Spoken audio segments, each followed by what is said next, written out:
Welcome back to another episode of the Confident Kingdom Woman podcast. I'm Barbara. And I'm Laura, and this is the podcast where faith meets personal development. And we help you bridge the gap between who you are and who you know you're called to be. And on this episode, we're going to be talking about a very important topic. Laura, what are we talking about today? We are talking about relationships, specifically healthy relationships as high-value women. Awesome. So why do you think it's important that we dive into this topic today?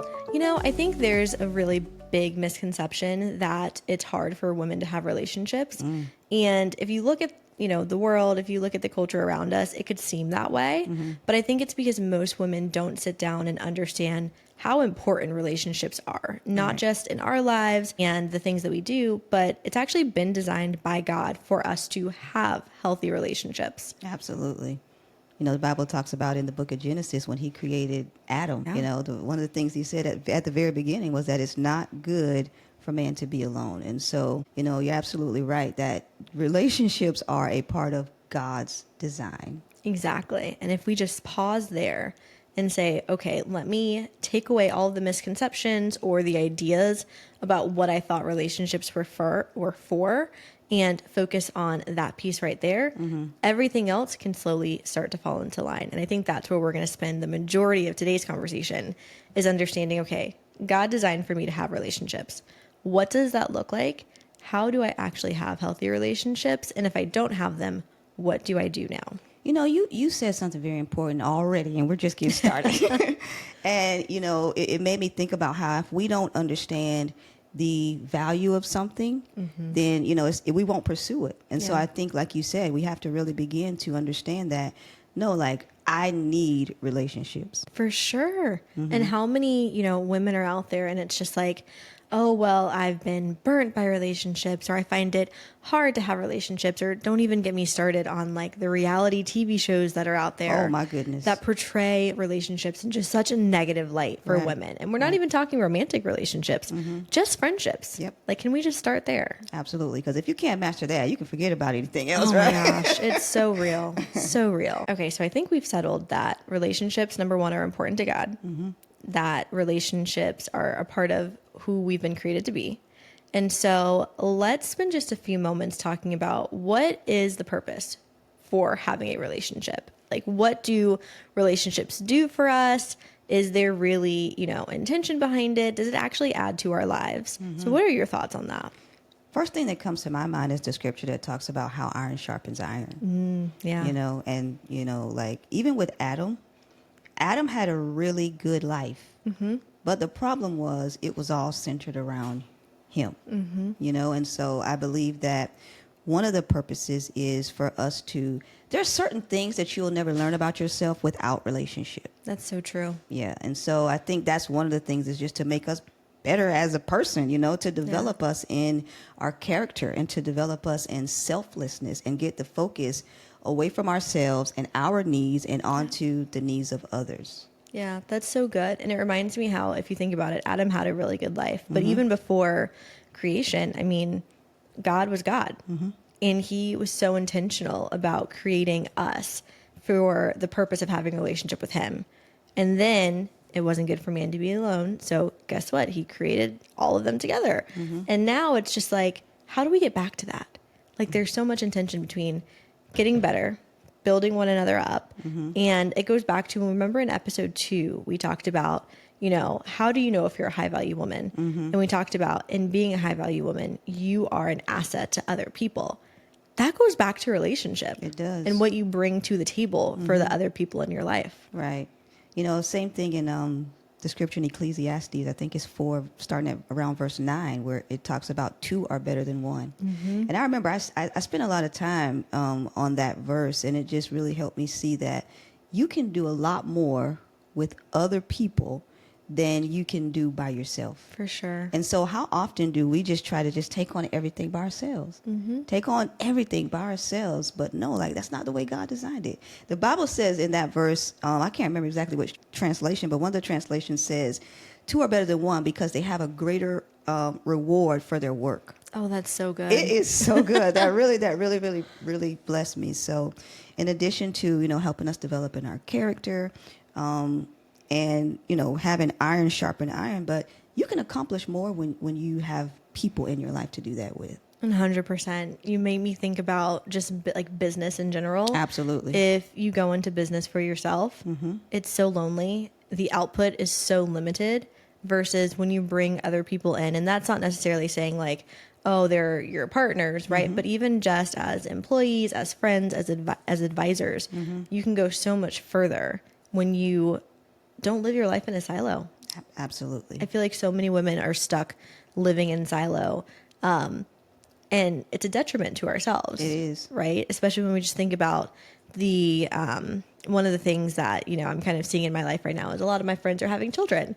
And you're just like, there's a reason why it says it takes a village to raise a child, because you can't do it by yourself. I mean, there's plenty of women out there that are, but when you go back and just look at history and how the populations have kind of always just been set and centered around one another, you had that help, that mom, that friend, that grandma, that aunt, that neighbor to kind of help you move along.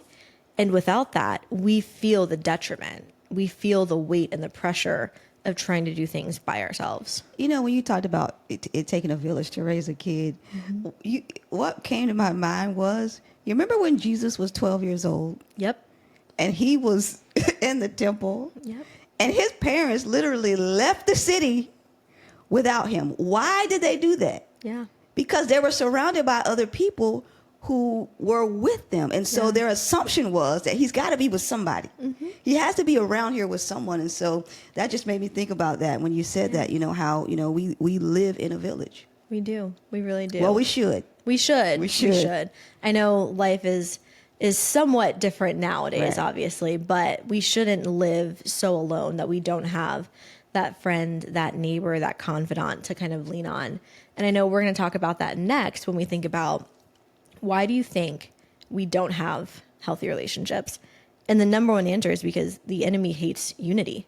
Absolutely. The enemy wants to cause as much strife and division between people as possible. And unfortunately, he's doing a really good job when it comes to women. Such a good job. Absolutely. And so anytime we see the enemy coming against something so strongly, you know, we have to know that it is important to God. And so I think we need to get over, you know, whatever hesitance or, you know, reluctance we have about developing relationships. And a lot of it, like you mentioned before, comes from things that we've experienced in our past. You know, and so do you have anything that you can, that would speak to anyone who is reluctant to develop relationships again because of some things that they've experienced in the past? First thing that comes to mind is self-reflection, because I think it's so easy, especially as women, when we, you know, face issues in our, you know, past friendships or relationships, it's easy to point the finger and it's easy to blame and say, well, they didn't do this, they didn't do that. But if you take a moment and actually just self-reflect and say, okay, what could I have done better in the relationship? Because there's always something. We're not perfect. We're never going to be perfect. So it's like, there could be something either maybe you've done or maybe a part of you, your character, how you come off, that you can genuinely pause and say, you know what, I could have been better. And once you take that, then I think that's where it goes back to everything we've been talking about and doing the hard work of like understanding who you are, who you've been made to be, and how you can better show up and serve others. Because if you just go from relationship to relationship blindly without that self-reflection, what is the saying? Like, where you go, there you are. I'm like, you have no idea what you actually could be bringing into relationships that actually may not be healthy. So it's like, before you point the finger, before you say it's impossible or I don't like it or women make it hard, take a moment and pause and think about, okay, where could I have been a better friend? What could I have done different in relationships? How can I show up better? And then you'll start to see, once that lens is like open to you, relationships actually don't have to be that difficult. It's more so because we're being selfish that relationships don't work out. Absolutely. You know, one of the things that helps me is to think about how God deals with me. That, yeah, for sure. You know, because I know that I'm not perfect. And there's times when, you know, I just do stuff that I'm sure the Lord is like shaking his head, like, what in the world? Yep. But he never allows that. Like, he's always there. Yeah. You know, he never just severs the relationship. No, he's always there. And so because I have received that type of grace from God, it makes it much easier for me to extend that type of grace to others when they, when they mess up. That I think is a key piece of how do you extend grace in relationships. If you think about the relationships that you have now, where could you show up differently, and where can you give more of that grace in margin? Because we're not going to be perfect in relationships. And I think that's the hard part about, I mentioned reality shows, I mentioned like social media, and all of those are just highlights of really terrible moments. Yeah. And I think it's so easy to get caught up in just seeing all of the negative what ifs that could happen in relationships, that we focus more on that than the benefits of relationships. But one thing I was going to mention is that relationships do take work. Like, we're not on here to tell you that every relationship is just going to be easy, and as long as you know yourself and you bring God into the picture, it's going to be perfect. Relationships take work. It's going to be hard because we're people and we live in a broken world, and everybody's dealing with something. I think one of the things that helps us is understanding the purpose of that relationship, and understanding whether or not that relationship is ordained by God. Because if you know God sent someone into your life for a specific purpose, then it should not be that easy to just cut ties with them. Okay, so can we talk about that for a second? Let's talk about it. It has become, and we know like the cancel culture, especially in America, is just at an all-time high. But why is it that we are so quick to just cut people off? Like, break tie, delete the phone number, unfollow you on social media. Like, we are so quick to cut people off. I don't know what's wrong with the people. I think a part of it, though, it is culture. Yeah. I think the culture, we live in that block culture, like you said, that cancel culture. I didn't realize how many people block. I've never in my life blocked anybody. Like, no one has ever done anything so terrible to me that, I just got to block you. Like, come on now. We got to mature a little bit. You said it, the word maturity. Right. It's emotional maturity, Right. and relationships require They do. emotional maturity. And I think you mentioned, like, when it comes to culture, we nowadays don't know how to deal with uncomfortable situations. Like, I think of my generation, and we are so quick to, give the phrase, like, I'm just a homebody and I stay at home in my bubble and I'm just happy there. And I'm married to an extrovert. So my husband is like, yeah, we can go make friends and we can see people. And I'm just like, nope, I'm okay. It's fine. But I have to realize that about myself and say, but we were made for relationship. We were made to have friendships and connections. And so it's just interesting that it's so easy to downplay relationships. And to your point, block people, shut them out. And then guess what? You're in your own pity party on an island by yourself. And you look out and you still wonder why you're dealing with the same things, because where you go, there you are. So whether you block people, you shut them out, or you keep them in your life, you still have to deal in some way. Absolutely. So, yeah, we talked a little bit about, how we can't be so quick to block people and cut people off. Do you want to talk a little bit about, like, boundaries, and how do we know when it is actually time to be like, you know what? Oh, for sure. That, I think boundaries is becoming one of my favorite topics, especially as a coach, because so many women struggle with creating any type of boundaries. And it's interesting because boundaries, a lot of people look at it as like a really negative word. It's like, oh, if I tell you about my boundaries, then it's me pushing you away or thinking I'm better than you. And it's like, no, there's boundaries to everything. I mean, think about it. God gave boundaries to the sea. Say, hey, you can go this far, and that's it. So it's like boundaries aren't just this thing that are used to make you uncomfortable. They're actually used to keep everyone safe and in a healthy relationship and in a healthy space. And so for me, when you think about the boundaries in your life, it's really about, one, understanding the purpose of relationships, like you mentioned, and then two, where do these relationships really sit in your life? And so I think we can like pause for a moment, and I want everyone to just think about all of the relationships you have, friendships specifically. Are they in order? Are they in a certain place? Like, does everyone have access to you at all times? Or is there an order to it? Like, I have some acquaintances, I have some friends, I have some best friends. And I think nowadays, especially with the younger generation, they are quick to call any and everyone their best friend. Like, oh yeah, we're close, we're good. And it's like, you've known them for 2 hours. Like, let's be real and let's be honest here. And so it's like, how do you evaluate those friendships? And once you do that, then you can say, okay, what needs boundaries versus what has an open door. And I think when you just let anyone into your life, and I know we're not talking romantically, but for my friends out there, if you let anyone into your life quickly without, testing and understanding their purpose that God has either brought them into your life or not, you've got to figure out, okay, what boundary do I need to draw? Absolutely. One of the things that I learned early on in my relationship with the Lord is that I only give people the level of access that is necessary for whatever type of relationship it is. That's good. I don't think everyone has to have the same level of access to you just because, they're your quote unquote friend.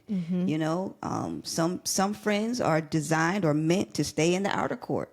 They're acquaintances. They're just people that people that you work with or whatever. Yeah. Even coworkers. Now, this is just my personal thing, but my coworkers don't need to know my personal life. Like, there's certain things that they just don't.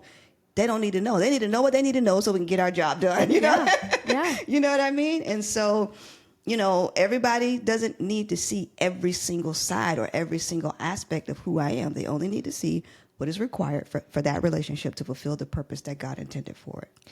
So let's pause there, because I feel like you said a whole lot, and I agree wholeheartedly. But in the back of my mind, I'm like, I hear someone saying, but you're not being friendly in the workplace, and we're supposed to get along, and we're supposed to do all these things. And to that person, I would say, this is where you have to know who you are.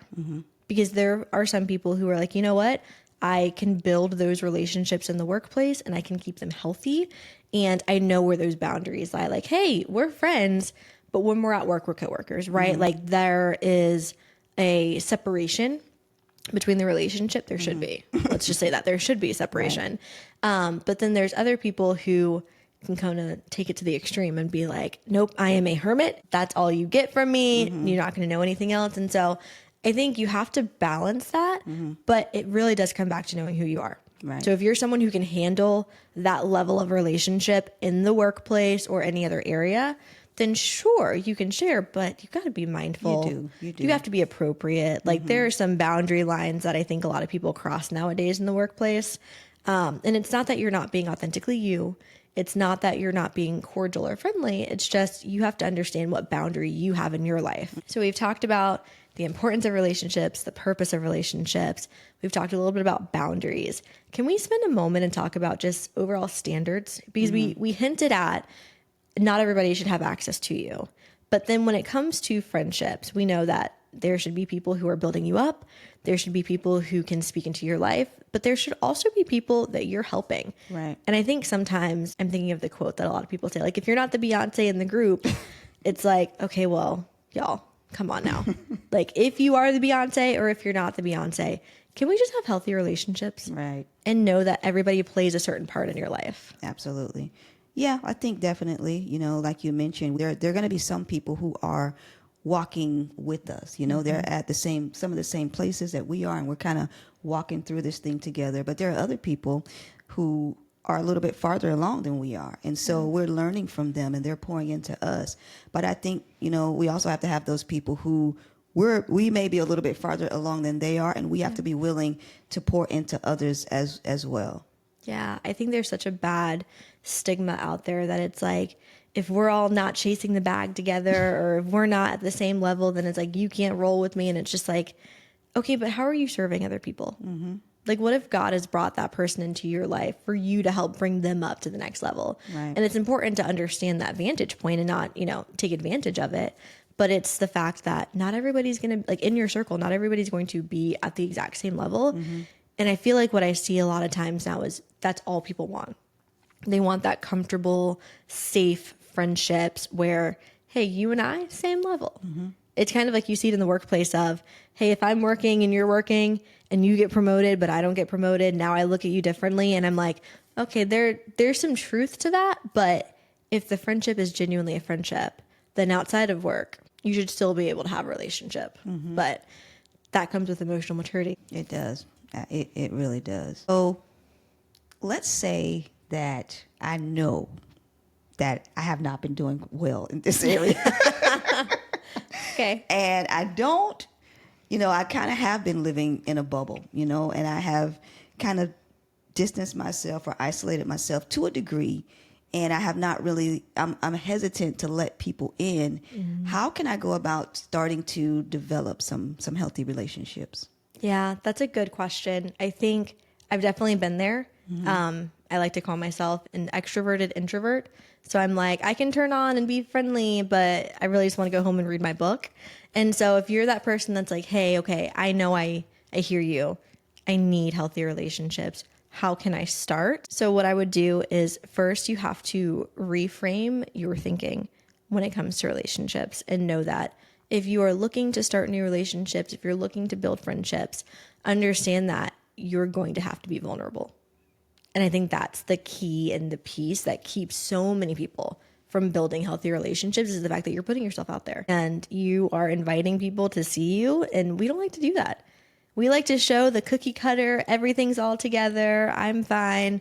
But when you're looking to build relationships, it's like, hey, you got to put yourself out there. Like, people are going to see you for what you show them. And it's not in a scary way, but I would say think about what it is that you're looking for in friendships.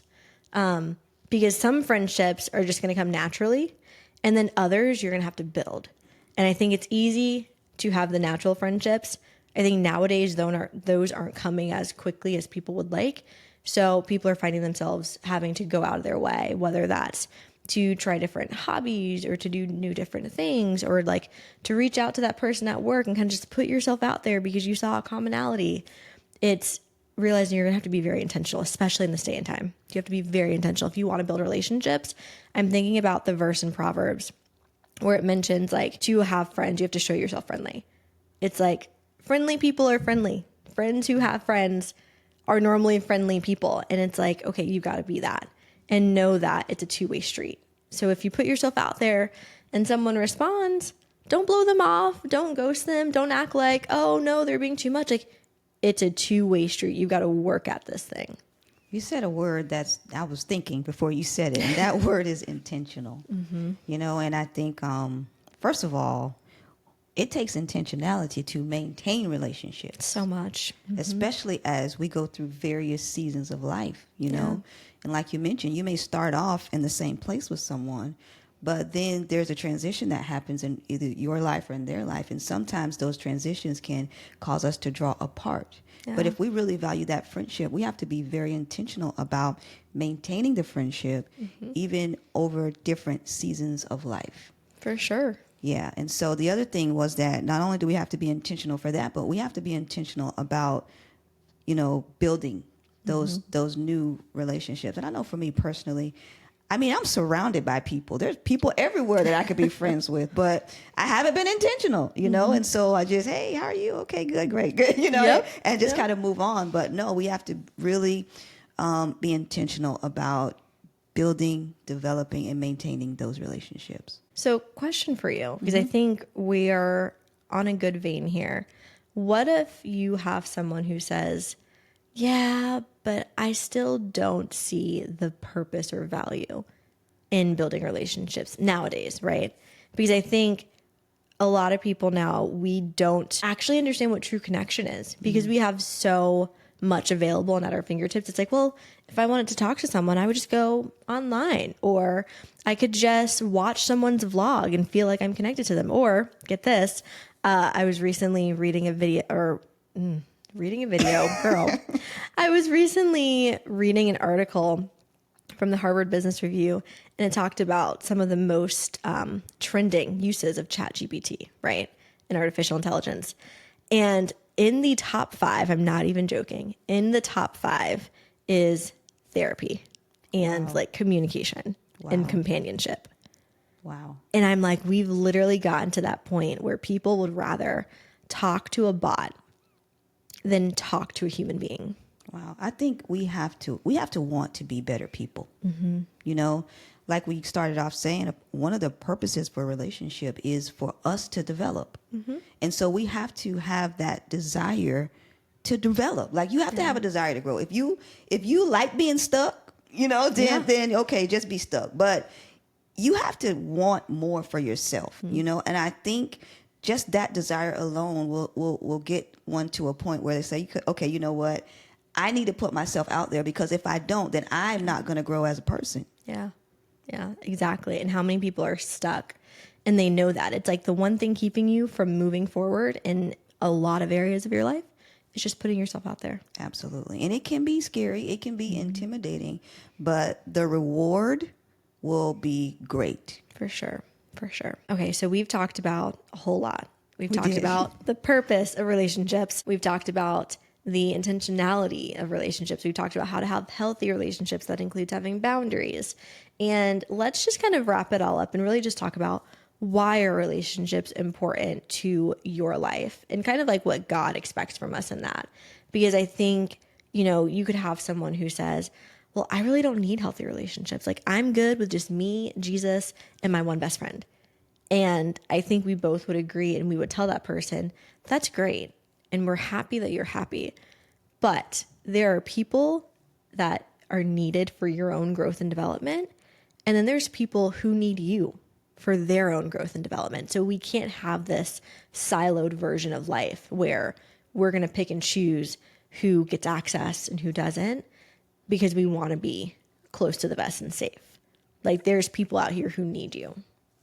There's certain levels in your life and really in any area that you won't attain without relationships, that you won't attain without people. And then, like you said, vice versa too. There are other people who need you. There are people who need what you have in order for them to get to their next level. Mm-hmm. And so I think that's one of the reasons why, having these healthy relationships is super important. For sure. And if you haven't gone back and, listened to some of our other episodes, this all ties back to your identity and being a high value woman. It's going back to God has created us for relationship. There is so much value on the inside of you that actually needs to be poured out. Like you can't just hold all of that in. It's not going to be healthy if you do. There's people that are waiting to hear you. And we're not saying like, hey, every person's going to go viral and you're going to have all these followers and you're just going to do all these things. But you never know. It could be your neighbor, that one neighbor that you never talk to that, you know what? God is waiting for you to walk through that door that he's been trying to open. And you never know what you could be bringing to someone else's life. Yeah, that is so good because this is one of the things that as an introvert, I'm just a plain old introvert. For an introvert who has been called to a public type of ministry, one of the things that the Lord had to show me is that what he has placed in me is not for me. Oh, yeah. But it's for others. You know what I'm saying? And so I can't allow the fact that I can, identify as an introvert to stop me from fulfilling the purpose that God has for me and using what he's given me to be a blessing to others. And how many people are in that same boat? You have gifts, you have talents, you have things that God has placed on the inside of you that, you're cultivating on your own, but you're not actually producing because it all goes back to his glory. I think that's another episode. Fair, totally fair, but it's true. Yeah. It's so true. So Barbara, any last takeaways from this conversation? I want to talk about some practical things that we can do. I know for myself, one of the things, even before we recorded this episode, that the Lord has been kind of dealing with me about is we talked about being intentional, right? Mm-hmm. And I think for me in this season, that looks like me calling some people that I know. Mm-hmm. You know what? I did it this week. What did you do? I invited some people that I know to go to the Sugar Sand Festival. There you go. I did. Look at me practicing what I preach. But no, like I said, the Lord had already been dealing with me about that. Like, look, okay, here's another trick of the enemy. Mm-hmm. Another trick of the enemy is that he'll try to tell you that people don't want to be around you. Oh, that's so good. Or that people don't care about you. Mm-hmm. And the truth of the matter is there's probably a lot of people who they want to be around you, So I would say, I know like I was saying, that the Lord is calling me to do in this season is invite people to go places. There you go. Invite people to do things. It's just that simple. Yes. And oftentimes I think we can get so, the only word that I can think of is selfish. And we're thinking about our own needs. And it's like, you never know what someone else is struggling. Like, just like you were saying, like, hey, I kind of need to get out of my comfort zone. Let me do this. Who knows? The people that you invited are probably like, oh, that's amazing. I would have never done this. And you're giving someone else hope to see, like, you see, it was easy. It was simple. Like what you feared on the other side of that fear is normally not as bad as what you're thinking in your mind. Absolutely. So with that being said, take some steps. Call somebody, invite somebody to go somewhere. Don't, do something. You have to do something different if you want to get different results. And so exactly, that's my encouragement for this episode. I love that. And I'll just echo that. Like when it comes to being confident, confidence comes with experience. Mm-hmm. There's no way to get better at doing something unless you actually do it. You could read all the books. You could listen to as many episodes as we put out. You could find all the other resources. But if you don't actually spend the time trying and building that muscle and that skill, it will never get better. So I agree. Since we're on this topic of relationships and community, Laura and I are super excited to invite you all to join us as we take some time to really dig deeper into all of the topics that we have been covering. Mm-hmm. We're going to be offering a live masterclass where we're going to take the things that we've heard, the things that we've learned, and we're going to apply them to our lives. The Bible talks about we can't just be hearers only, but that we need to be doers of the word. And I think it's so easy for us, like you said, to listen to podcast after podcast and never put anything to action. So we want to take some time out and just really sit down, go through these things, and help you apply these to your life so that they don't just sit around collecting digital dust. Exactly. So definitely stay tuned. Check the show notes below, and we'll put all of the details on our live masterclass that are coming up in a few weeks. So we're going to do this together. You're not going to be alone. And if you're someone like me who's like, oh, I don't know about a group setting, we promise it's going to be well worth it. So I think that's it for this episode. It was a good one. Thank you so much for joining us for this episode. And we hope that you've gotten something out of it and that you'll take something away from it and apply it to your life. Exactly. So we will see you in the next episode. Bye, y'all.